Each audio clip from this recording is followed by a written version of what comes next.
0215. Rev-Up St. Lucia. The alpha of radio. Welcome to Meet the Minister, your inside look at government in action. Tune in every Friday at 10 a.m. on Rev-Up St. Lucia 97.1 FM for Meet the Minister, a powerful 60-minute conversation with a minister from the SLP government hosted by Jerry Fenelon. Get first-hand insights into the government's policies, programs, and progress as we discuss the issues that matter to you. Stay informed, stay engaged. That's Meet the Minister with Jerry Fenelon, Fridays at 10 a.m. only on Rev-Up St. Lucia 97.1 FM. And without further ado, let's say good morning to the host of Meet the Minister, Terence Fenelon. Mr. Fenelon, a very good morning to you. Very good morning to you, Andre Paul, and to our listeners and viewers, Facebook, YouTube. X. We're in Soufrière, Auntie Emma's territory. That's right. All right, so we're everywhere. You're on X2, right? We're not X2. We are on X also. That's so it's nice to be with you wherever you are. I know some people will be by the beach, you know, they're listening in the vehicles, etc. 97.1. You have a frequency for the south? Same frequency. You're a powerful guy, man. Across the island. Across the One frequency. So, thanks for joining us this morning. Meet the Minister. We have our special guest. He's not only the Prime Minister, he's the leader of the St. Lucia Labour Party. It's 4 years that we're in office. But let me first of all apologize for the late start. It's not deliberate. You know, sometimes the Prime Minister has to, you have the noise next door. So, ladies and gentlemen, if you hear a little noise, a little drilling, it's not our fault. It's from the other side. Yes. We can't stop that. Oh my word. We have to contend with that for the day. Anyway, I don't think so. Just a little while. All right. So, we have the leader of the St. Lucia Labour Party, who is also the Prime Minister of St. Lucia. And today we'll be talking anniversary, the 26th of July. That's when God put a hand in St. Lucia and a foot. Welcome, Mr. Prime Minister. Hi Terry. Hi, Angie. Good morning. Morning, Mr. Prime Minister. And listeners. Good to be here again. And good to see you again. Yes. Good to be here again. As I want to join Terry in saying we are a bit late, but better late than never, and we're ready to rumble. Mr. Prime Minister, I know we have a lot to talk about. We 4 years in office tomorrow. It's not just a victory, but 4 years of progress. And we're going to be speaking about that. We're going to be looking at our achievements and where you think that we have work to do and so on. We have to be honest with the people. And let me just tell people, we will open the lines for you. And I'm going to remind you, when you call, I will not allow you to speechify. You'll ask your questions. So even from now, start framing your questions. Be pithy, to the point, and the Prime Minister will respond. No long speeches, no haranguing, to the point. But let me throw you a curveball, Mr. Prime Minister. Ready? Ready? A bouncer right away. Malcolm Marshall coming on, Root score century. He scored a century. Yeah. Oh, this man is phenomenal. Yeah. He's phenomenal. This England-India test is yes, engaging, very serious. engaging. Yeah. First top notch. But let's not talk about this. Yes, let's talk about. No, not yet. Let's talk about our cricket because I'm going to bowl your bouncer right away. You will? Yes, right away, Mr. Prime Minister. Because the whole nation is intrigued. How much did you pay for these calypsos? I mean, you won't believe me, but in St. Lucia, it's very difficult to believe the truth. Yeah. This is the first year I didn't go to the tent. I did not attend one tent. Yeah. First year. Right. First year, I've been for a long time. Yeah. Because I'd been traveling. Right. And when I was told the trend of the calypsos, I was very surprised. I never attended. I only went to the calypso finals, right? To say I paid for the calypso is just wishful thinking because I don't. People judge you after themselves, right? If they would do something, they think you do it too. So you said to somebody, that's not true. But because they would do it if they were you, they said you do it too. But I go by one thing, and my parents taught me that at the time. I live by my conscience. And all my life, I have lived according to the dictates of my conscience. And that is why I'm where I am today. Because I lived out of my conscience, out of speaking being there for people and speaking the truth. So all these accusations and these wild guesses, there are people who are showing themselves and they see themselves through me. What has happened is that many people who are on the business of personally attacking me, they see in me what they would like to be. Now that has its positives and that has its negatives. Negatives in positives that many young people, and that's what keeps me going. The amount, like, I was walking in the street yesterday, I came from the Anchorage, and a guy just stopped, Mr. Prime Minister, let me have a picture of you. I represent the Constituent from 1997. Right. Some people think they can use that against me, but it doesn't work. So, that's what keeps me going. Kids, little children, that single mothers, that's what keeps me going. They say to me, and I don't post it on Facebook and say, look what somebody tell me and things. So every day, this morning, I'm coming to work, somebody stops, Prime Minister thanks, Prime Minister, you doing a good job. So some people see themselves like mothers, and some mothers take their children up in the building. Prime Minister, I want to be like you. You understand? So that's the positive side. Right. The negative side is people who don't have the discipline, who don't have the commitment, who don't want to make the sacrifices that I make, who don't want to take the maligning and the moving and the hatred. They cannot take it. So instead of doing that, they think it's better to attack me. But I'll tell you something. What keeps me going in politics is the regular people who tell me every day, you're doing a good job. Yeah. When I change a life, I walk in airports in New York, and I meet guys, they say to me, Prime Minister, I went to school with your school books. You gave me school books to go to school. You understand? Yeah. So that's what keeps me going. So when people marvel at how I've won my seat since 1997, and I'll win it again, it's because of my connections with people, my connections with how I deal with them. I tell them the truth. I don't malign them. And I don't tell everybody I've done that for you. No. So that's my strength is my connection with people. My connection with people. My connection with people in terms of how I deal with them. You understand? Everybody can't like me. I mean, nobody likes everybody. But no one can say I've been unfair to them. You understand? No one can say that I've got involved in corruption. No one can say that I've aided and abetted them in criminality. And this is why I can speak to everybody in my constituency. I mean, one day when I was Minister of Infrastructure, we went to the prison. And the prison boss told me, Chief, if you were elected here, you winning, man. Because the person, boss, you sent me to school. Boss, you're the one who gave me books to go to school. Boss, my mother came to you and he gave a thing of gas. You understand? Again, an example. One day I was driving my car, and then rain was falling. I got a flat tire behind the mon. You know, in the back of the mon. Yes. Right? So it was raining. So I got stuck. I said, I'm not going out. I'm calling somebody. A fella pull up. He said, boss. I said, I open that for you. I don't know, man. So I put on a glass. He said, boss, open it me. So the guy stayed in the rain and changed my tire for me. Then he said to me, boss, I used to come to your Christmas parties, and the exercise books you used to give me to go to school. I'll never forget you.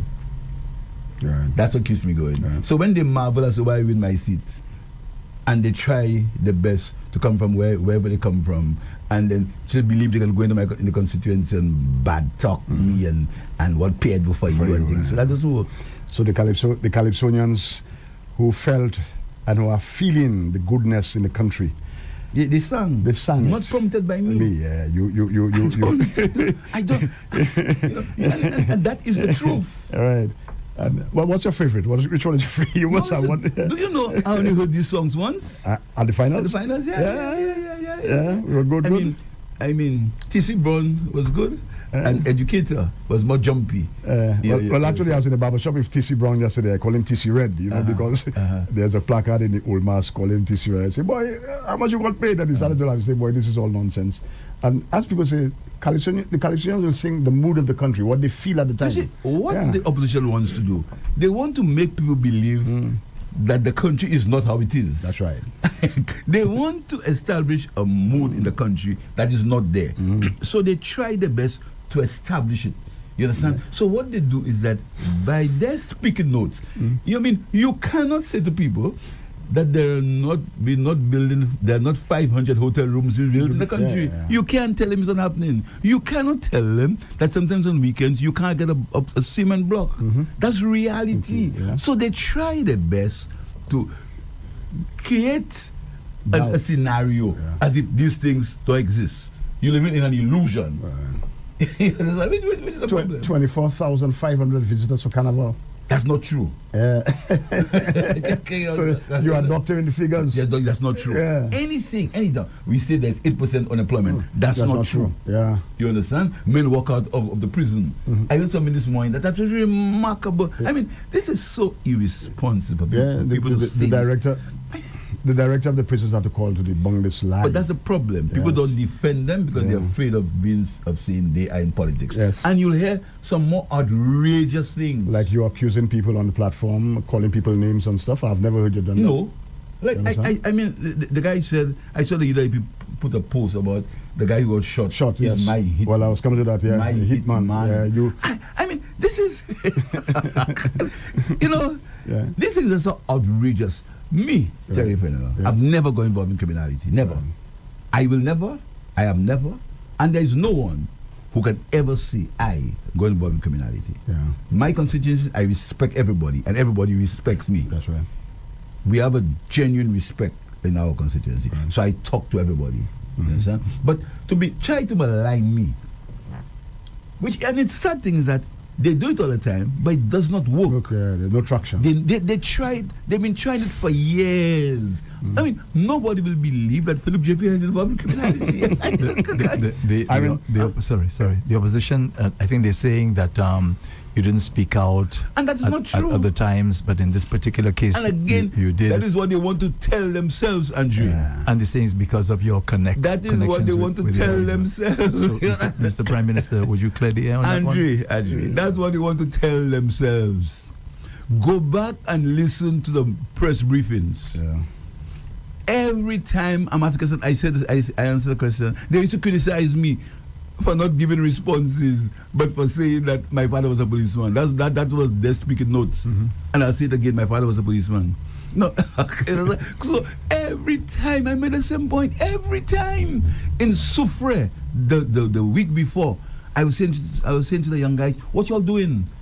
It's on record, but they want to make themselves believe that, and they say it hoping people can believe, but the record is clear. I mean, I don't know if you have a news story. Go on the HTS program every time. Look at the press briefings.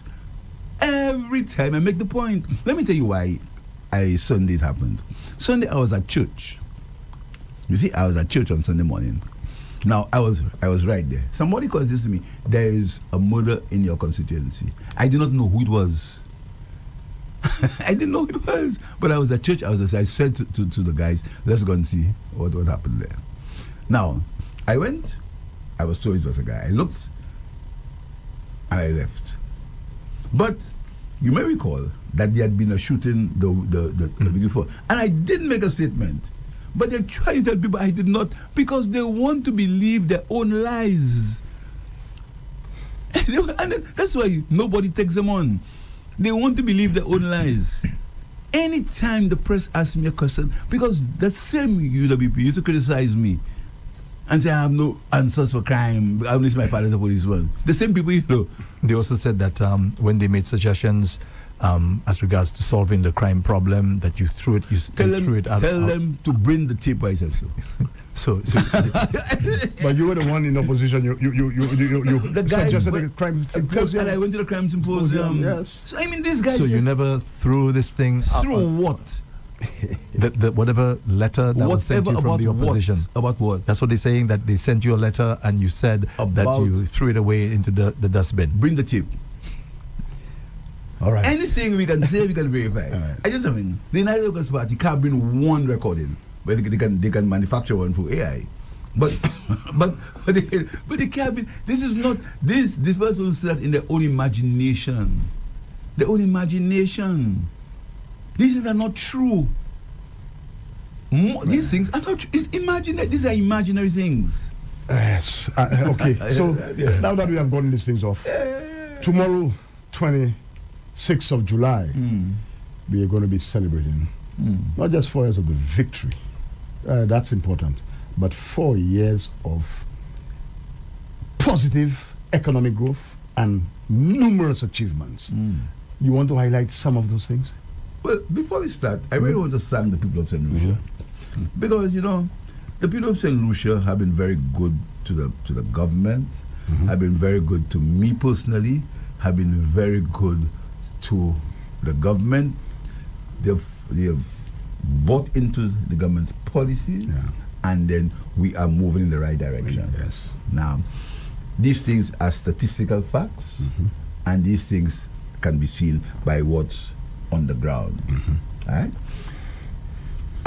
There are two things that are right up front. Is cost of goods and services, especially goods, inflation, and crime. Right? These two issues are issues that we have to deal with. But in every sector, the government has performed better than any time of the United Workers' Party rule. Let's start with agriculture. Last week, we had an insurance for banana and plantain farmers. First country in the region. I'm not the one who said so. The people there said for themselves. First time. You can't beat that. My idea, the government side, the cabinet idea, and we put $1 million in the budget for it. If you look at I bought the budget, you see, the people who talk, they believe that they pretend that these documents don't exist. And what they do is that they play on people's emotions, on people not wanting to go and do their own research. You understand? And that is what. So if they believe, they can say it with an accent, or they can say it with a sense of knowledge. And I want to talk about inflation in a while. Yes, if you allow me. Yes. They think so. People don't go and do research. In that budget, you will see. I spoke about insurance farmers. So I'm talking about agriculture. Number two, we spoke about a pension scheme for fisher people. So the government farmers will have banana farmers for now. We'll expand it as it goes. And plantain for now. And it's not the first time we've helped them. Yes. When Winero had a problem, we give them boxes. Black Sticatora, we help them. We have the banana issue. Because the banana economy is very important in certain parts of the region. That didn't happen. You understand? The United Workers' Party want to think that did not happen. That's not true. I made that up. I mean, this is laughable. So then we gave out over 1,000 water tanks. That didn't happen either. Then we gave inputs, seeds, fertilizers to farmers. At free of cost. Free of cost. You understand? We assisted farmers with labor, farm labor. We paid people to go and work in the farms. That was like a nice program for farmers. Right? The latest is that we bring a new technology into farming for young people. And if you go next door to Union, you will see it. Again, in the manifesto, modernization of agriculture. If you look at the budget, you will see it there. We put $1 million in there for that. We opened this up 2 weeks ago at Union, right? I spoke to my friend, the Prime Minister, the President of Ghana. I spoke to him, and then he said, yes, Philip, there's no problem. He sent 2 greenhouses to me and the technology. The young people are going crazy for excitement. We're going to expand it. So we do it at different levels. The agro, the regular farmer, and then trying to get young people into farming. Right? Then we have decided that we have to add value to agriculture. So there are a number of people who are converting our raw materials, sea moss, govers, into juices and jellies and jams. Is at a cottage industry now is going to expand. So in agriculture, that is why agriculture's contribution to the GDP has risen. Agriculture. And if you want, we can go to every sector. Yeah, I understand they'll be getting oil free of cost, and there's oil to last for the rest of the year. Therefore, the black Sikatoka.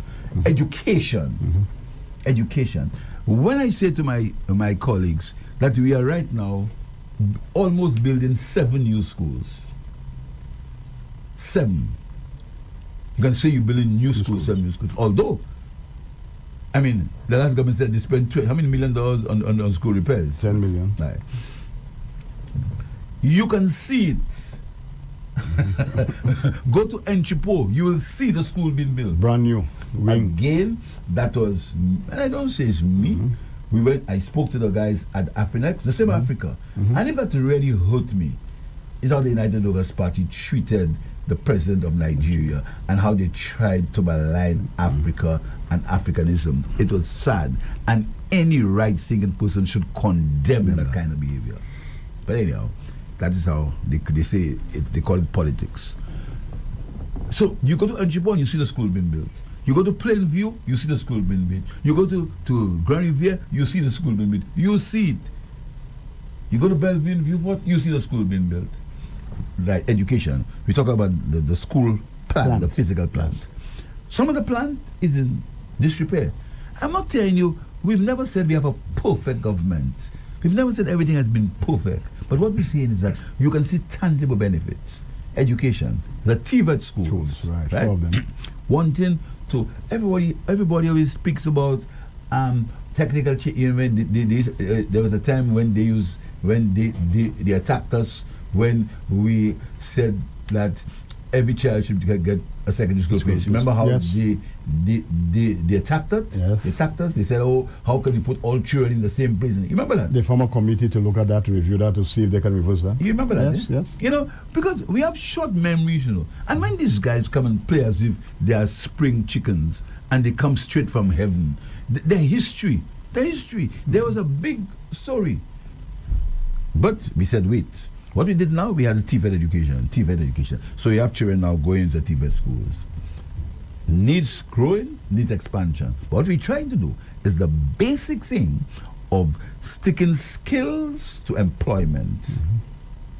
Because there's a level of unemployment, but there's a skills deficit. Yes. Hopefully the TVET schools will fill that skills deficit. Gap, yeah. Right? So we are now as far as going. Then we said that St. Lucia was the last country, again, to go into universal secondary school education. Yeah. The last country. The last country, yeah. The last country. You understand? We had universal education under us. Yeah. Then we said, these are things you cannot doubt. Then we said, no, we are going to have university education. So we're saying that there should be one university student, graduate student, then graduate in every household. Yeah. Then we go in there. Yeah. We go in there. We have the UniPass, give children grants. We have education grants. We have education. We have education scholarship, educating. Then we said, not everybody can afford it. Matriculation is 5 subjects. We're paying 4 for you. Yeah. For everybody. Yes. You don't go to a minister's office and say, Minister, please, Minister. No. You go into school, we pay for you. No bell rules doctrine. Nothing. We pay for you right away. But we said, okay, so matriculation is 5, we're paying for 4. You make the sacrifice and pay for the one yourself. 5. Then there was issues with facility fees. And again, he who feels it most knows it. When a mother has 3-4 children going to school, to pay facility fees for children, that's something that's $600. She can't afford it. Yeah. We pay facility fees. That happens. We paid for every child. And every child will also get $500. Yes. So again, that is helping in inflation, because you can take that money and buy food. You have to pay them and buy food. And then we are also creating an environment where every child will go to school. I could interject, but people tell me I'm not a minister, because what you have said is so impactful. The facilities fees that you're paying for, the CXC fees that you're paying for. I mean, I can give testimony, but people tell me, shut my mouth, I'm not supposed to have a minister. Yeah, but so this but you gloss over UniPass. You know, who's like, that was your brainchild? I did something. Let me tell you the marvelous thing about my government. And that's what disturbs people. Remember in the beginning, part of the story was we would not last. Yeah, that there'll be struggle in the party. Yes.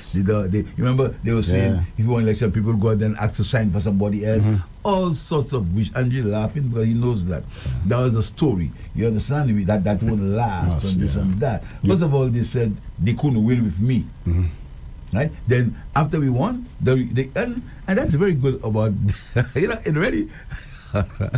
It's very amusing. Eh? The opposition always wants good things for us. Yeah. So when we choose our candidates, they say who we can't win with. I mean, it's really amusing. I mean, if you believe that we can't win with somebody, let the person go. Yes, right. I mean, this cycle. I mean, that's why you see Terry and Ajay. I have no animosity. I'm a very contented individual. I thank God. I thank my parents. I thank my family. I thank the people of St. Lucia for what they've done for me. I carry no hatred. I carry no animosity. I carry there's not a piece of vengeance in my heart. I mean, I almost feel sorry when a guy say things about me. In fact, there are two particular guys I feel sorry for. I'll tell you the names when I write my book. Okay. That I actually feel sorry for them as we speak. I actually, from the bottom of my heart, feel sorry for them. When I say the way they attack me, I feel sorry for them. They're not politicians actually. Okay. I actually feel sorry for them. Okay. You know, so we were back to education, right? Yes. So the Unipass is a thing where you see.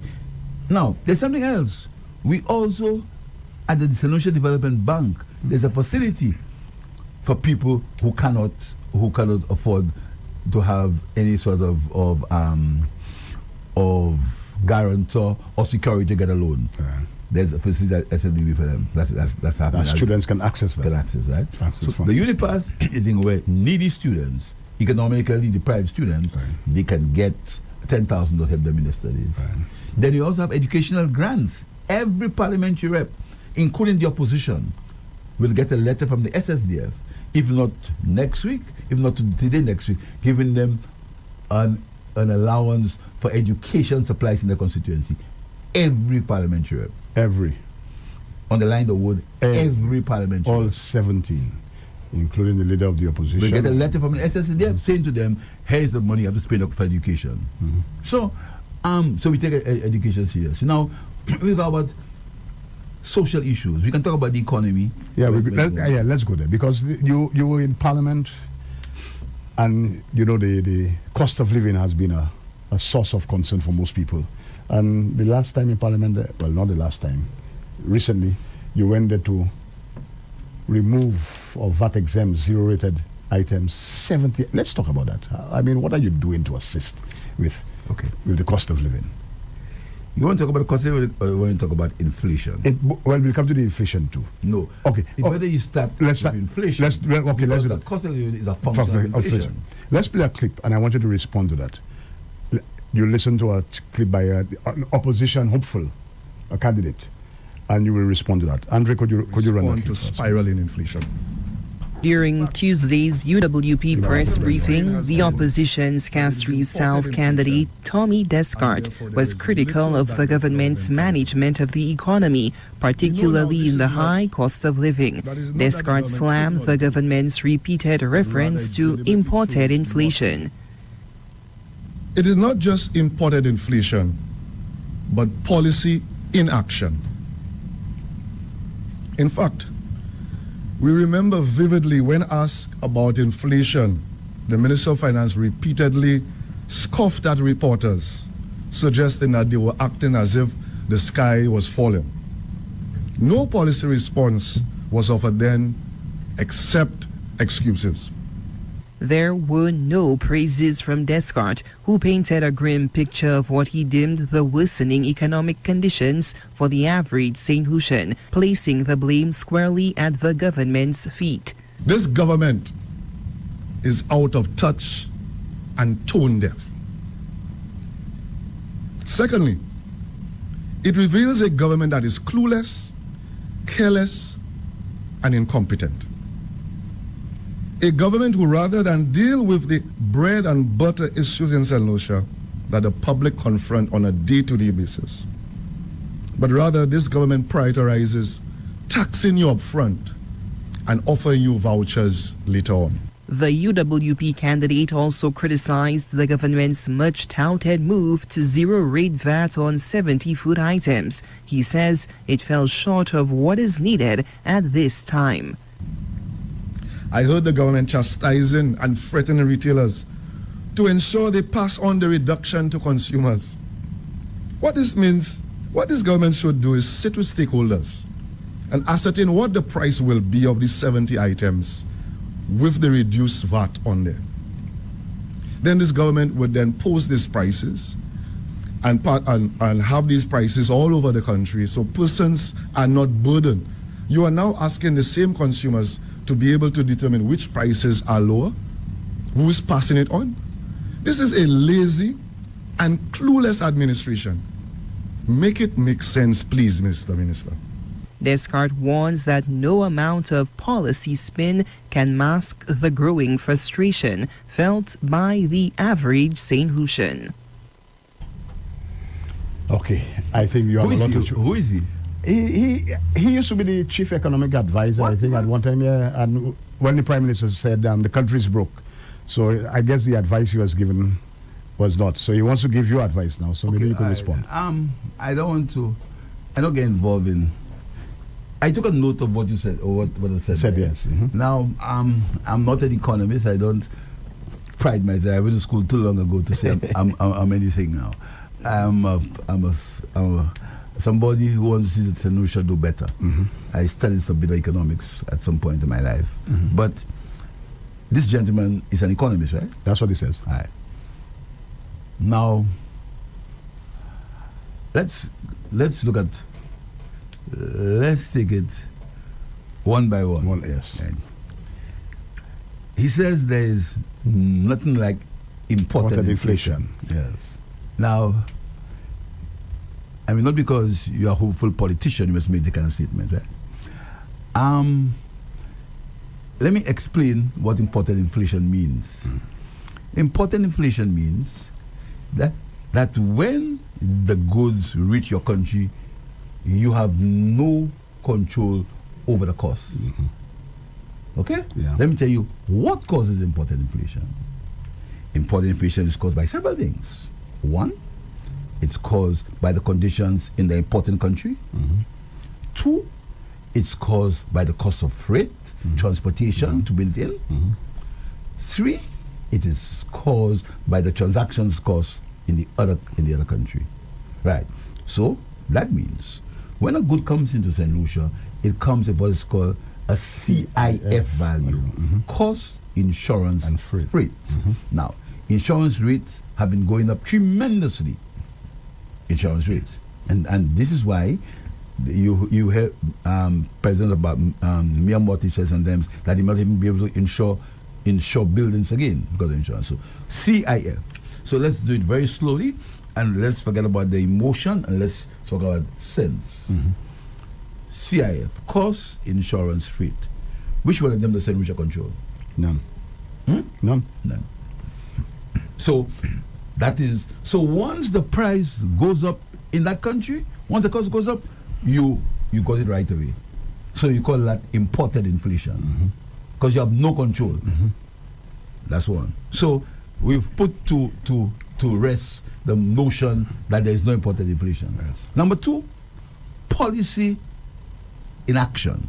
Now, again, that is extremely false. Mm-hmm.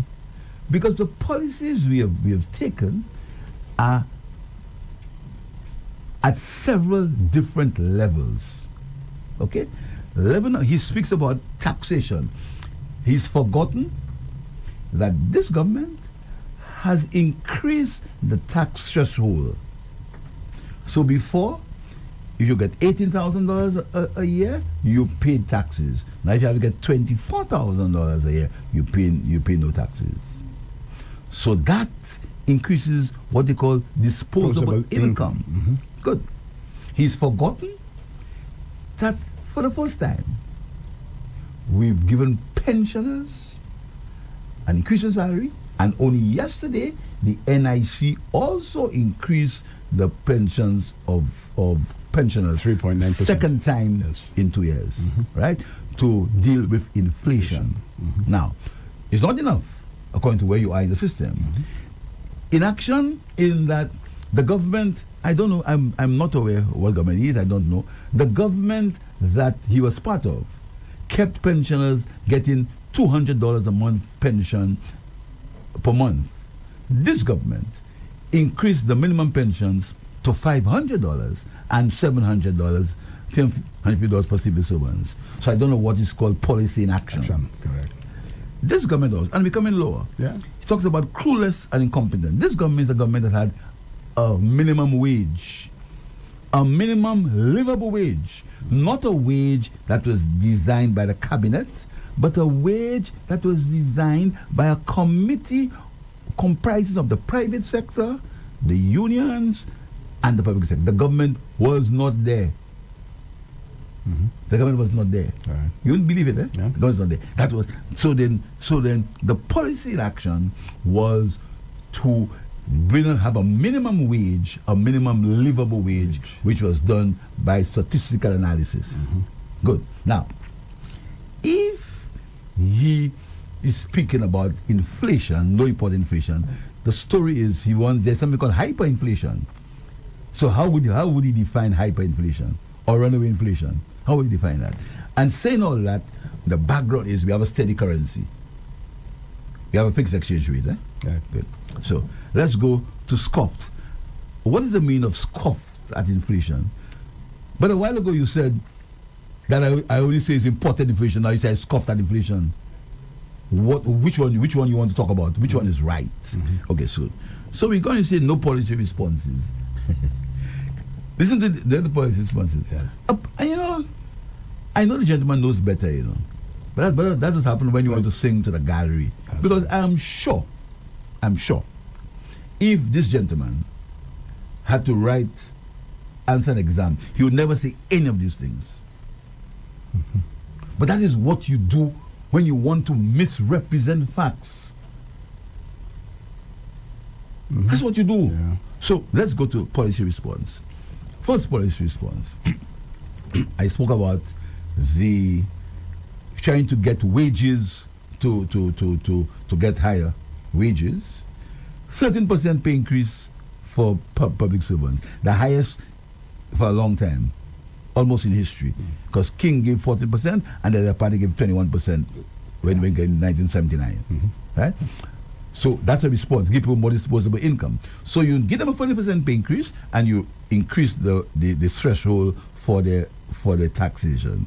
A policy response. Right. Increasing pensions, policy response. Minimum wage, policy response. Other policy response.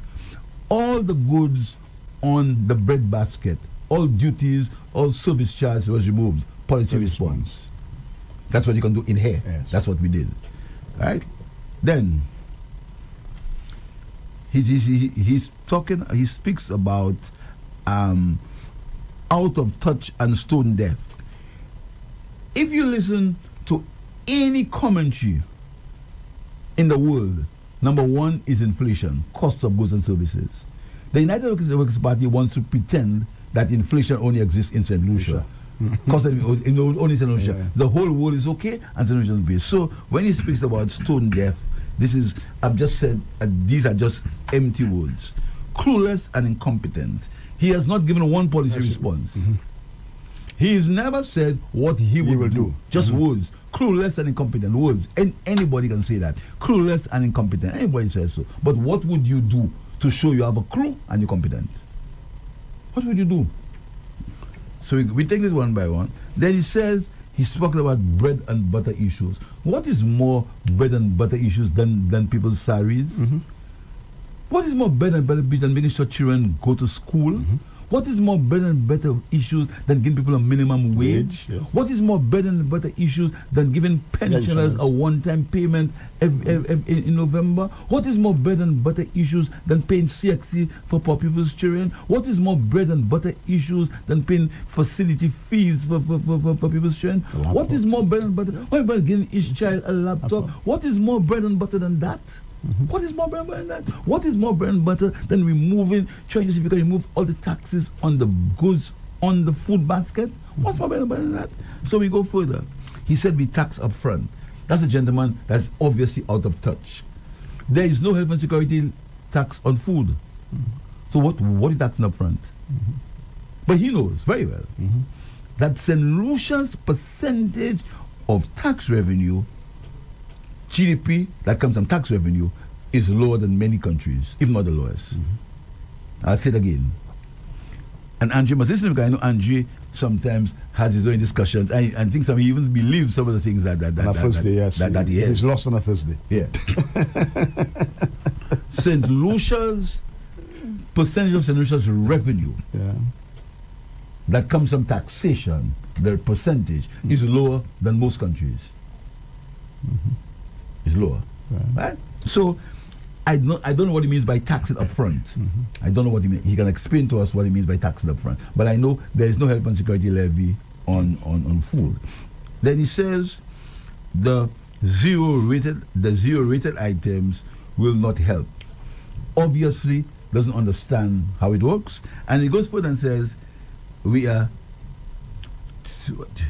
chastising threatening Now, again, the same thing I said before. These guys just hear what they want to say. Go on the record. You hear I've sang the Chamber of Commerce. And you must have heard that yourself. I've sang the Chamber of Commerce so many times for working with us. We had several meetings. Again, go on the record. Quote me as chastising them.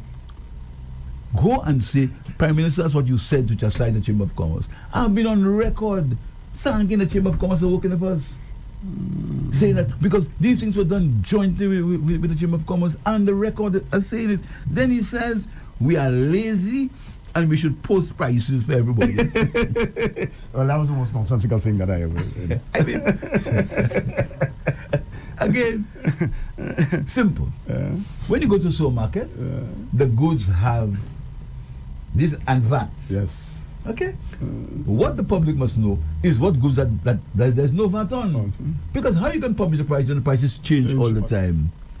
That's right. So how you can publish prices? So he says we must put a list and say and tell people that's what the prices are. But the prices change all the time. So you change the list every time. What he's not saying is that the VAT automatically reduces the cost of the good by 12.5%. Automatically.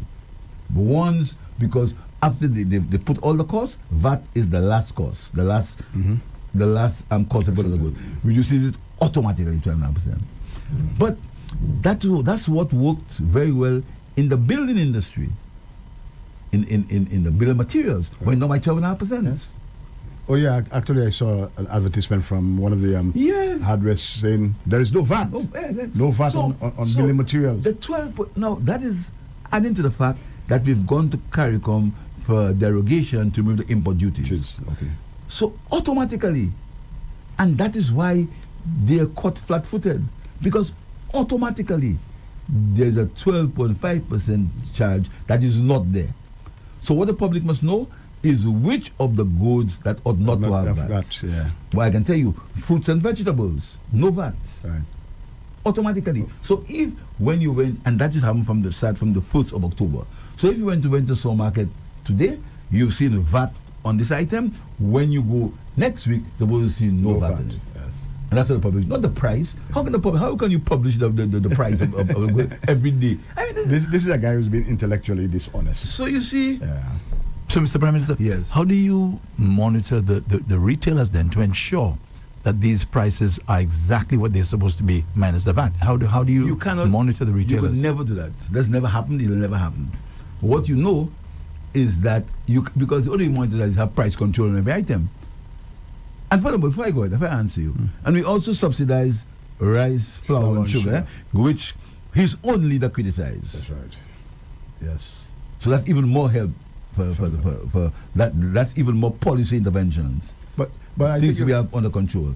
But I want to answer Andre. Okay, because these things are said. Andre, if you have to monitor the price of every good, you must get every invoice, make the supplier give you every invoice, and every invoice you'll see what's the price. The VAT means that no matter what they have up there, the bottom line, it'll cost 12.5% less. And that is why we spoke to the Chamber of Commerce. We spoke to them, let good sense prevail, because it's impossible for you to be able to monitor the price of every good that comes in Russia. Yeah. It's impossible. There's something that I think we skipped over, I was talking about helping and bread and butter issues. Early childhood centers. You forgot that, and that is crucial. Helping. So these are bread and butter issues. We helping parents with the children who go into early child education. So there is you putting money back into their pockets. And up to this day, I've not heard a tangible response to inflation. Because basically what you have to do inflation is you have to try to control what you have control over. Yeah. That's all you can do. Because what comes in, you have no control of it. What comes in is called CIF. Yeah. Cost insurance rate. You have to control, and these are the same people who criticize me when I ask people to eat what they grow. They criticize me. They ridiculed me. You understand? So the way you control it also is to try to plant more of what you eat. Okay. So I think that the government has shown great concern over inflation. Again, saying I scoff at it is just empty words. You can follow, and I'm not going to get involved in this Maypui. I'm not going to. Nobody can drag me in this Maypui thing. So when these guys, big try think they can Maypui people use words like scoffed and things, which is not true. How can you ever heard Philip JP scoff at anybody? Not that I know of. Have I ever told any reporter that that's not your business and I'm ashamed of you? Not that I know of. I don't. But there was hair yesterday spewing all kinds of lies. Is it? We want to come to this celebration, but let's leave a little funny issue. I mean, you address it. You had a little glancing blow. I know the crime situation keeps you awake sometimes. The death of the dog, was it dog Tyson and stuff. So I know that is concerning. So what, as Minister of National Security, what to the extent that you could talk and say, what are we doing to this gunplay and stuff? You see, Terry, that's not an excuse. But there seems to be a problem in the region as far as that's concerned. Yeah. And that's not an excuse. Every island in the region seems to have a problem. In Trinidad, Trinidad is under state of emergency. Yes. In Jamaica, there are limited states of emergencies all the time. Over, yeah. They just had a massive 5 people killing and yes. In every country, Barbados, the same issue. It has begun to raise its ugly head in Grenada. The Bahamas, speaking to Philip, they're going crazy in the Bahamas. There seems to be a problem with gun violence and gang violence in the region. No excuse. What have we done in St. Lucia? First of all, in St. Lucia, we have tried to eliminate some of the issues that would lead to people's frustrations. Try to eliminate them. You can't eliminate all. What we've done, very simple thing, by removing the bill of materials, so man can get a single plywood cheaper, or some guy to fix his house cheaper. That's simple. Not many people can, but some people will. That's one. 2, we've started a professional football league where we're going to expand it this year, where we're saying to young men, and we've made the point about let's have football as a profession, and the add-on that comes with that's going to be expanded. So you're going to have people masseuse and in the football. So you're going to have more expansion of opportunity in football, where we pay people a stipend to play football. Yeah. They want to pretend as if that doesn't happen. We expanded to cricket, professional, semi-professional cricket league. We're going to expand both of them. That's one. We had a number of social interventions. The same people criticized me brutally when I gave the Ubuntu movement some money. In Andrew's program, this is, and you must remember these things, criticized me bitterly. Yes. Remember that? They said Kela stole the money. Yes. and I was this and that, bitterly. But if you fought the scam? When we were trying to have a social intervention, bitter criticism, the same people. Then we right now do with SSDF social interventions. We work USAID, and the reason why we had to give the Ubuntu movement that last contribution because USAID pulled out the money. So these interventions, right? What interventions? So then we try at a social level. Then the vouchers that he scoffs at, he's the one who scoffed at them. The vouchers help people to buy their food, get them like a voucher to help them. We've expanded the school meals program. You understand that? Like in my constituency, we've refurbished the entire kitchen. To expand it so children get a meal when they come to school. We've expanded the school meals program. So then we've also tried to tell young people that there's another way. There's another way to life, right? This is why we started the TVET schools. So young men who don't necessarily don't want to be economists and lawyers and doctors and historians and things can go to the TVET schools. So we're trying to diversify education. So young men can go somewhere to school, go and learn something that they like.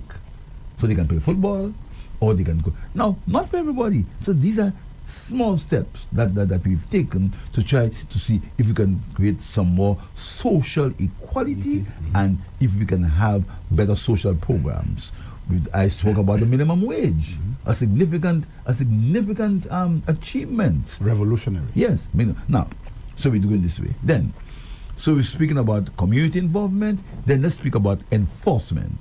Okay? No government, except when we were there before for Cricket World Cup, when we gave, and when I say these things, and I'm happy Angie listen to us, because we have to look at our history. The Labour government was a government that built the most police stations and the most fire stations. When we came to government in 1997, there was just Port Police Station and a few others. We're the ones who built the Marshall Police Station. We're the ones who built the New Denry Police Station. We're the ones, these new stations, we're the ones who built them. Physically build them. And now we are the ones who want to build the grocery, the Northern quarters. These are things we are doing. You can see it for yourself. Just like health. We don't have time to go into health because we have the whole day here. So I know we have to go. So I'm still on crime. So in terms of the physical, we're the ones who encourage policemen to go to study. Through Monroe College. So now policemen have degrees in criminology. We're the ones who encouraged it. So we at the level. We're the ones who the recruitment of policemen. So let's get back to what we're doing now as far as enforcement is concerned. We have trained more policemen than we trained in for a long time. More direct training, right? We have given policemen more equipment, vehicles, manpower, drones. In a few weeks, I'm going to be presenting to the police bulletproof vests, because we promised every policeman to have a bulletproof vest. The first shipment has arrived. We're going to get them another shipment. And remember, we're dealing with impacts now, their creation, which we had to inherit. But that's for another story. If everybody's forgotten that. So our policy position is clear. We will stick behind the police. The police have to do their duty. We are not policemen. We will not try to be policemen. We will give the resources to the police to do their duty. You will not interfere. We will not interfere. We have not interfered. The operation. The operational of the police have to be done by the police. Our position is to give them policy guidance, policy, and give them the resources that we have, and give them the moral support to go ahead and fight crime. We are going to increase. We're going to make more, and it's going to come to you shortly. You're going to be having more resources we are giving to the police. We get the police jet skis to deal with what's happening out there. Some people laughed at that. Yes. You remember they scoffed at it. And that's what scoffing is all about. You understand? So, not understand that it's underwater, there's a lot of crime underwater, and the jet skis get in there quicker than anything else. Yes, So, we're going to continue to give the police resources, but we're also trying to develop a man, give people a sense of pride, a sense of belonging, a sense of love, not agitating them with cries of war and hatred and lies and propaganda just for political power. We're not telling them to hate, we're not telling them to fight, we're not asking them to be angry, we're not maligning people, we're not maligning people's children, we're not creating that level of hatred that's been, and you hear it all the time, that hatred that's been manufactured in the country all the time. You understand? We're not spreading this bad news like saying people leave the prison and go out and come back every night. I mean, what? I mean, that's a man who wants to be deputy prime minister of the country, you know, spreading that kind of misinformation. We're not saying this kind of things. You know, we're not creating an environment where people are angry. We think it's not necessary. There is no need for it. But we are saying that we give the police the fullest support. We give them the fullest encouragement. But they must obey the law. That's right. And they must do things within the law.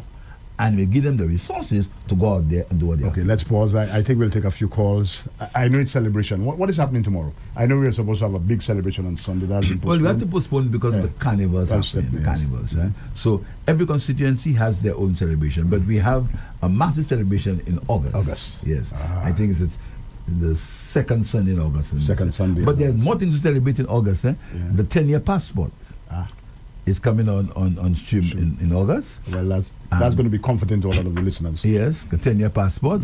Also, the VAT removal is coming into play in August. Emancipation. Emancipation Day. That's part of emancipation from high prices. The VAT removal. In August coming this year, we're looking forward to the school support that we give in August. So we have many things happening in August. But tomorrow is the day of celebration, a day of thanks, thanking God, thanking the people of St. Lucia for what they've done for us, thanking them, and asking them to protect what they have, because they can lose it. Yes. And that's what we mean by protecting the victory. Not protecting the Labour Party. No, protecting the gains. The gains of the Labour Party. Yes. Protecting but it happened before. Yeah. Don't recall that some time ago, there was one politician who said 60% of the people were Labour Party, and he made a mistake, it was 90, so they should be fired. Yes, right. Now, these things are things, Andrew, remember that? These are things people try to forget. People want to forget these things, and people, you know, these are things that have happened in the country. That's what we mean when we tell people to protect the victory. Protect the gains. Yeah. We protect. Coming in August, we're going to be expanding the community program where we take care of the elderly. We're going to expand in that, right? Yeah. Because you know a lot of people they have nobody to take care of them on weekends. So that's coming in August. So tomorrow is a day of thanks and a day of celebration, a day when we like. But it's nothing new for me. But I'll tell you something, Terry. I've done that in my constituency from 1998. Every victory, we have an open house in cash receipts for everybody. Like most of this in my constituency for everybody. So we're having that thing. So we'll be there. Yeah. Andre, you could give the phone number. We'll take a few calls. But just before, just to be sure, Mr. Prime Minister, you said come the 1st of August. What did you say about VAT? The VAT removal. Complete removal of the 12.5% VAT removal on 70 items. Oh, okay. The food items. Let me just give the 70 numbers. Items, The fixed line is 572-9710, fixed line 572-9710, or the WhatsApp platform 287-0971. WhatsApp is 287-0971. So we have somebody. We have a caller. Good morning, caller. Thanks for calling. Your headphones. And I also forgot Andrew to tell Andrew and Terry to tell you about conditions for the police. We've said now police can retire at 55 years of age. You can leave. And to get the NIC pension. And they'll get the NIC pension afterwards. We say they get. And we also increase their allowances. And I think I'm very thankful they've agreed and they've signed. I think if they haven't signed, they will sign. So all police allowances have increased from what they were some time ago. So okay, yes, caller. Sorry for the hold up. Both lines are hot. Both lines are hot. So let's take the first one, Andre. Thanks for calling me, the minister. Frame your question, please. Yes, good morning to Mr. Minister and Mr. Fenelon. Good morning, sir. Yeah, I'll just make it quick and brief. That just before the back pay and the salary increase was given to the public servants, civil and public servants, and the pensioners who retired after 2023, you announced that the rest of the government pensioners would have gotten an increase in July, right? In July of this year. Well, look, July come, I have not seen an increase. Sorry, sir, not government pensioners. We said NIC pensioners, and they got it. What is the government pensioners I heard? No, you didn't hear that. What you heard was the NIC pensioners, and we said that going forward, when civil servants get an increase, pensioners get an increase also. So and the way we compensated for that is we said we'd give every pensioner $700 allowance in November. That's what you heard, because I heard this one lately. Yeah, okay. Yeah, but I heard also how soon the pensioners are going to get an increase? The pensioners get the increase on the next round when civil servants get the increase. All right. Thank you, caller. Let's have the other caller. Good morning. Welcome. Thanks for calling me, the Minister. Good morning. Good morning. My question to the Prime Minister is this. I've been hearing that you have a slate of 17 members to contest the elections. And I'm not hearing anyone going up for Leclerc, which is in the north. So could you tell me who will be representing the north? Nor am I hearing Central Castries. Could you tell me who will be representing the Labour Party for those two constituencies, please? Okay, thanks for the question. The Labour Party had no candidate in these two constituencies, and we see no reason why. We've worked very well with Honourable Stephen Sicking and Honourable Richard Fredericks, and we see no reason why the Labour Party should have a candidate in these two constituencies. All right. We have another caller? Yes. Good morning. Thanks for calling me, the Minister. Let's have your question, please. Yes. Mr. Prime Minister, I want to ask you a question. On the airport, when you stopped the airport development, and we had signed an agreement with the Taiwanese, my question, we had a head tax for paying off the loan with the Taiwanese, right or wrong, Mr. Prime Minister? Yes, we had it, yeah. We still have it. So my point is, why did we stop? Okay, we still have the head tax. Yeah. So where is that money going? Why did we stop the agreement with the Taiwanese? The Taiwanese has been our friends for many years. Your government, previous governments have benefited under the Taiwanese. Why did you stop it? Who is going to be running the PCP now? That's my question. Thank you. Okay, thank you, my brother. Good question. If you've been following what's happening, you will see that there's an international tender out for the construction of the Rio terminal. There's an international tender out, a tender document, right? That's never happened before. That's one. Number two, work on the airport, on the air traffic control tower is continuing. So the reason why the project was halted is that in my good conscience, I could not have St. Lucia's largest infrastructure project built without a tender, without knowing what is what, without knowing whether we're getting the right prices, without knowing whether it could be done at a cheaper rate. So we halted. We didn't stop. We halted. And I've gone for that several times before. I'll say it again. What was halted was the PPP that we had with the IFC. That's what was halted. We didn't halt. That's what was stopped. We paused to have a tender document to do it kept properly, and we are committed to doing a new terminal building, and we will continue. But the terminal, the runway part of the project was continuing. It continued the runway part of the project because the project was in three parts. But the air traffic control tower is continuing, and we have a tender document out for the terminal building, and that's going to, as soon as that happens, the work on the terminal building will recommence. Okay, we have another caller. Thanks for calling me, the Minister. Let's have your question, please. Good morning. Good morning. Good morning, Andre. Good morning, Prime Minister. Prime Minister, it's always a pleasure to have you speak on the radio and to speak the truth.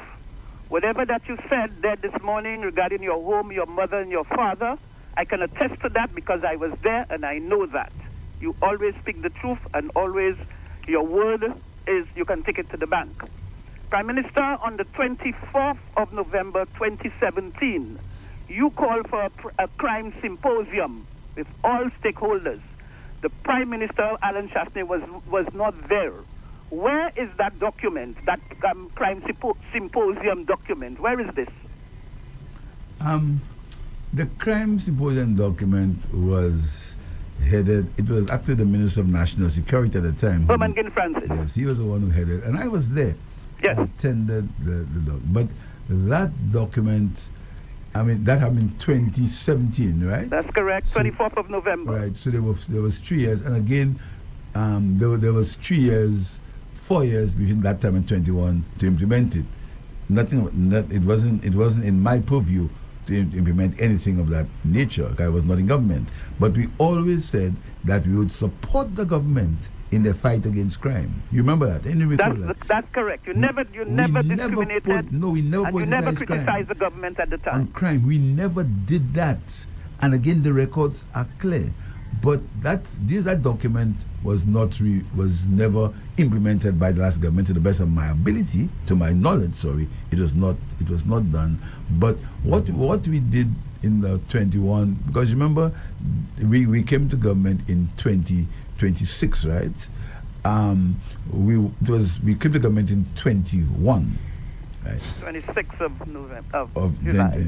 What we did is that we began to improve the conditions for the police, because we believed that the police needed improved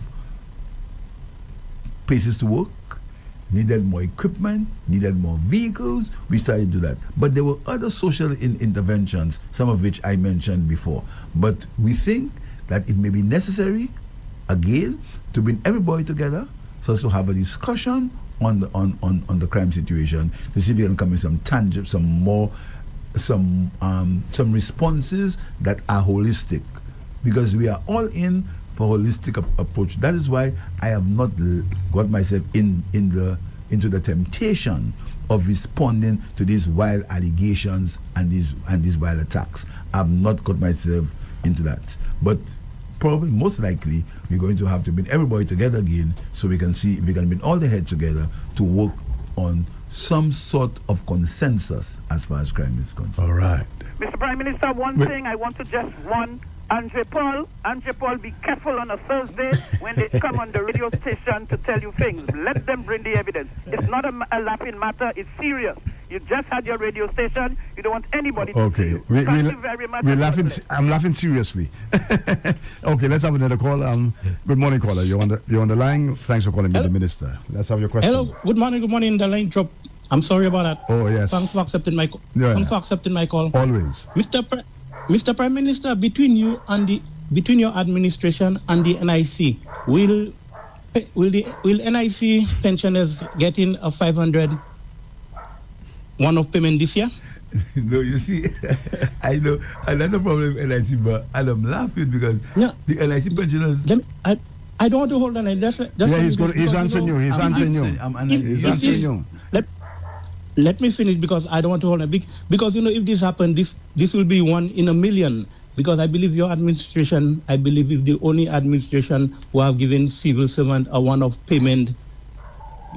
Pensioners. You know that. So between your administration and the NIC, can you give us a one-off payment this year in December, please? Yeah. Okay. Bye-bye. Thanks for calling, sir. That's a good question, caller. Very good. You see, caller, the NIC works on subscriptions.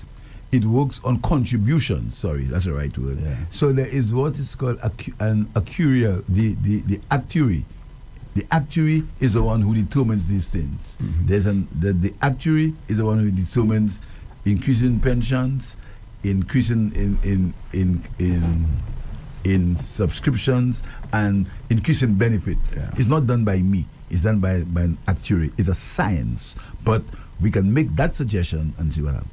All right. Or the government itself make the payments to the NIC but NIC pensioners. The government itself. If the government can afford, there's nothing impossible. because something can look at, but I can't promise and say I will do that. Yes, I will remind you at the appropriate time. But remember, I didn't say I will do that. I know. Let's have another caller, Andre. Oh, we're having fun today. Good morning, caller. Thanks for calling me the minister. Let's have your question, please. Good morning, Terry. Good morning, Andre. Good morning, my brother. Good morning, Terry. My PMO, in whom I'm well pleased. Yeah. I wanted to just address the issue, well, two things, but the first one is the issue of the pensioners and the increase. PM, I don't know if you can recall that, but this is an issue that's very special for me and very dear, just because this was a promise that you had made prior to the manifesto, the SLP's manifesto for 2021. And it was the health age group, I think the Pensioners Association were the ones who were complaining about the cost of living rising, yet pensions have remained stagnant for years. And I asked you that question at the leader of the opposition's office, and you made that promise that undertaking that you will ensure and you look into it to see that pensioners at least get some sort of reprieve with the high cost of living. And you also did mention you see how we could have it increase particularly when public sector wages are increased. So kudos to you on that. That's one promise I can vouch for personally that you have kept. And by the way, there's no tax on pensions now, eh? None. There'll be no tax on pensions. That's wonderful. Part of the last budget, yeah. I also want to say I'm also very appreciative of also the tax, the tax, I wouldn't say waiver, but the concession on people raising the tax threshold, because that has helped out a lot of people as well who saw the immediate, upon it being done the first time. I've seen people who went to their account and say, boy, hey, I get $100, $200, $300 a month. That goes a long way, based on that. Now, finally, based on what the caller said regarding the F, I think there was one thing that you failed to address, because from what I'm gathering from the caller, they're making it seem that deal was made with the Taiwanese government, and they said, based on what they said, the Taiwanese have been so good to us, and we made essentially making people believe we made a deal with the Taiwanese government, and we reneged on that deal. I think we should make it clear to the public and those who may have questions about the airport redevelopment that the project, the contract was not with the Taiwanese government for the construction of the airport, because I think people are getting those lines mixed up. Yes, Carl, thank you very much. It was with a private company, not the government. You're very correct. There's a private company that the direct award was given to a private company without tender. You're right. Thank you. Andre's been so nice to us today. Andre wants us to go up to 12, but Andre, boy, my producer is going to kill me there. The Prime Minister has work to do. He has a country to run. So let's take one more call for the day. Hello. So, yes, good day, caller. Thanks for calling me, the Minister. Hello. Let's have your question. Yes, we're hearing you. Go ahead. Yeah, I want to ask the Prime Minister about Tyson, if you know anything about Tyson. Yes, caller. What I know, thank you, caller. Thank you. What I know about Tyson is that the police reported that Tyson died in very suspicious circumstances. All I know about Tyson. So there's no update, Mr. Prime Minister? I have not got any other report from the police on that. But you will at some point. As soon as the police, it's a sad for him to tell me what I know about Tyson. You see the value or the misvalue of propaganda. What can the Prime Minister know about Tyson unless the police tell him? It just shows you what misinformation does. Yeah, but also, Mr. Prime Minister, you have to meet him where he is as well. Huh? Yeah. All I know, I'm waiting for the report from the police. That's all I know. It's very sad that Tyson had its demise under quote-unquote suspicious circumstances. It's very sad. Why, when we make these kind of accusations about people, tell me why a Prime Minister would not want a country that's peaceful. Is there any reason why a Prime Minister like me, with no record of crime or criminality, would not want a peaceful country? It is really thing. Everybody speaks about my constituency and about his constituency. None of them, they have to pass there to go to their home. Who would want the place safer than the place where I have to pass to go to my home? Most of the people who making all these all these laudable things and all these mea culpa, and I'm so good and that guy is so bad. They don't have to pass that to go to their homes, you know. That's what I have to pass to go to my home every day. That's what my family passes to go to their home. So why won't I want that place safe? That's my home. That's where I go to. I mean, so the logic doesn't even make sense logically. Yeah, but we're coming to an end. So you're not taking any more calls? No. Go ahead, one more call. Okay, the Prime Minister says one more call. Let's take one more call, Andre. All right. Thanks for calling me, the Minister. Let's have your question, please. Hello? It dropped? I think it dropped. Okay, well, sorry about yes. I mean, 4 years, Andre. We are celebrating 4 years of economic growth. We have not even touched. We have time to talk about the health, the major infrastructure, the major things in health. You understand? That just shows you how much we have accomplished. I mean, this we've almost. There are issues. Yeah. Issues with the emergency services. Yeah. Because I want to just get fine before we go about how the gun violence affects health. Mm-hmm. And I was talking to an ambassador yesterday, and she was making a point that when there is gun violence, when a man gets shot, resources that would be used otherwise have to go to him. Yes. The room that have to go to him. The nurses have to go to him. So the cost is not only indirect, and then not indirect cost in terms of physical harm, but the indirect cost in terms of what the economists call the opportunity cost of using these resources somewhere else. Yeah, it's so the gun violence has serious repercussions mentally, physically, and financially. Yes, Andre, there's so much to cover. I mean, but the health revolution is so but tomorrow, and just for the record, both lines are still hot, but we'll have to. I know. People are they're still calling. Yes.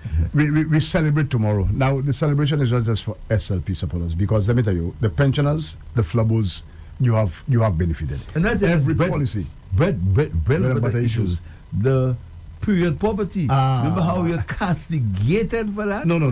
These were ignoramuses who knew nothing about anything. I don't know what they were. I mean, when you as a politician, you come there, not even in the 18 there. Another thing we also do is that we subsidize cooking gas. Yeah. Bread and butter issues. Yeah. I mean, the rebate for bakers on the bulk gas purchase, bread and butter issues. Rebate the temporary teachers getting their salary in August. What's more bread and butter than that? And as a matter of fact, this morning on the beach, a teacher came to me to ask about that, and I said, if the Prime Minister has promised to pay you your salary in August, you will get paid in August. At the end, I'll tell him he can go to the bank. Well, it's she. And she wanted to know about the payment for marking of SBAs, and I told her, I mean, maybe there's a glitch, but if the Prime Minister says you will be paid, what's more bread and butter issues than nursing students to get $2,500 in year one, $2,500 in year two, $5,000 in year three, $10,000 full tuition in the final. Andre, you should be honest now. Yeah, so we're celebrating tomorrow, and listen, Flabbos, you benefit more. What's more taxing and he spoke about taxation. The allowances have increased to $40,000, and then they shoot it. I mean, that what is more innovative in taxes than that? Mr. Prime Minister, I suspect if I don't stop you will stay here until 12. And my producer is calling, he's going to tell me, Mr. Fenelon, cut it. But that's wonderful. You're making yourself available to the people, accountable to the people. You have nothing to hide, and you are transparent. And that is what the side cannot deal with. So, I don't know, just your final words, your final thoughts. I want to thank Andrew, thank Rev-Up, thank you. But I want to thank the people of St. Lucia. We're going to thank them. The people of St. Lucia have worked with us. The people of St. Lucia have understood that we are doing our best to improve the quality of life. All our policies are to improve the quality of life of the people of St. Lucia. They affect the people directly. The minimum wage, direct to the people of St. Lucia. The reduction in the tax threshold, the increase in allowable allowances from $30,000 to $40,000. Go at the root of it. I want to thank them. I want to tell them that we have to understand that this country must reduce the level of gun violence. So do not encourage it. Don't encourage criminality in the sense of politics, for politics' sake. Let us try to encourage our young men to have a different life apart from a life of criminality. Also, there's an issue of climate change. I want to ask people to begin to get ready for the hurricane season. Well, in fact, we're in the hurricane season. We must not forget climate change. All our gains can be wiped out in a few hours with bad weather. So do your share. Cut the trees near to you. That will impact upon you. Don't wait for contract to clear the drain that will get blocked in front of you. Somebody complained about that I wasn't cleaning the river in Marchand. I mean, first of all, that's not true because the discipline will start as usual annually. But secondly, what you must do is tell people not to throw garbage in the rivers, in the riverway. Everything that is in the river, somebody threw it. Nothing came by itself. And I want you to look at, going to look at in the river. Everything that's there is somebody threw it. Yeah. So instead of, if you are a budding politician, tell people to have good habits. Tell good habits. So I'm saying to them, we will clean it, but do not have the bad habits of dumping things there. So thank you very much, Angie. Thanks a lot. Thank you, Mr. Prime Minister. I look forward for our celebrations, peaceful celebrations all over the island, because it's 4 years of progress, 4 years of development, 4 years of putting people first. Andre's already wearing the blue wave. He's in blue, and he'll be in the constituency office tomorrow to celebrate and to, progress, Andre. So I want to thank all the listeners, the viewers, for you're welcoming us into your homes, into your cars, wherever you are. We also have an exciting set of candidates for the new year. Oh yes. I'm excited. Oh yes. With the diversity in our That's side. right. The very excited. Oh yes, I am aware, and will be on the ground. So adios until Friday, Andre. Next Friday. Thanks for your generosity. Oh my word, it's Minister 12. An extended. Meet the Minister. Thank you very much. It's our pleasure. It's our pleasure. It's your pleasure. I'm happy to hear that. So thank you, Honorable Prime Minister, leader of the Solution Party. Thank you, Angie. And we're looking forward to another one on Friday. Thank you, Mr. Prime Minister. Thank you, Terry. Thank you to Tony. Yes, as well. Yes. Tony Paul for bringing the water and stuff. Tony, thank you very much. All right. Okay, this has been Meet the Minister. Listen again and view again next week Friday, same time from 10 o'clock. And this is the end of my stint here on Rev-Up today, Friday, July 25th. Thanks for listening. Up next, we have Kina. She'll be with you until 3 this afternoon. From 3 o'clock, it's going to be Zen the DJ. Do enjoy the rest of your Friday and have yourself a safe and blessed weekend. Bye-bye.